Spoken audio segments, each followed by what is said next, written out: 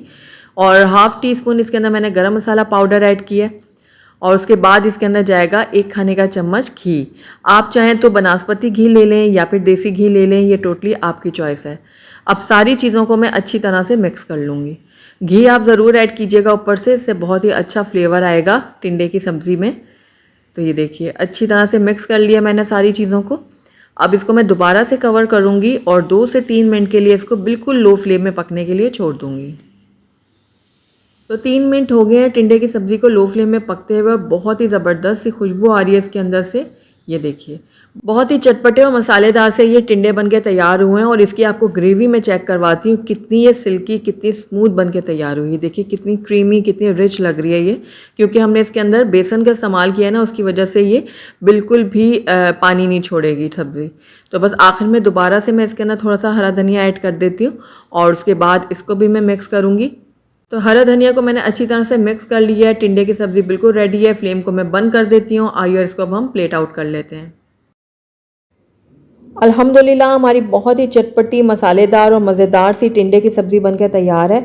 आपने देखा कितनी ये चटपटी लग रही है और कितनी मसालेदार लग रही है। ये दिखने में जितनी अच्छी लग रही है ना, खाने में ये उससे ज़्यादा लजीज है। आपके घर में कोई भी टिंडे नहीं खाता ना, एक बार खा लेगा तो बार बार आपसे फरमाइश करके इसको बनाएगा। तो गर्मी की दोपहर में आप इस मज़ेदार चटपटी सी सब्ज़ी को ज़रूर ट्राई कीजिएगा गरम गरम रोटियों के साथ। मुझे पूरी उम्मीद है एक बार आप बना लेंगे ना, बार बार बनाना चाहेंगे। तो अगर आपको मेरी रेसिपी पसंद आई है तो इसको लाइक ज़रूर कीजिएगा, अपने फ्रेंड्स और फैमिली में इसको ज़्यादा से ज़्यादा शेयर कीजिएगा। और अगर पहली दफ़ा मेरे चैनल पे आएँ तो काइंडली इसको सब्सक्राइब भी कर दें और साथ ही बेल आइकन को भी प्रेस कर दें ताकि मेरी हर नई आने वाली वीडियो की नोटिफिकेशन सबसे पहले आप तक पहुँचे। और कमेंट करके मुझे ज़रूर बताइएगा कि आपको मेरी रेसिपी कैसी लगी। Thank you for watching. अल्लाह हाफिज़।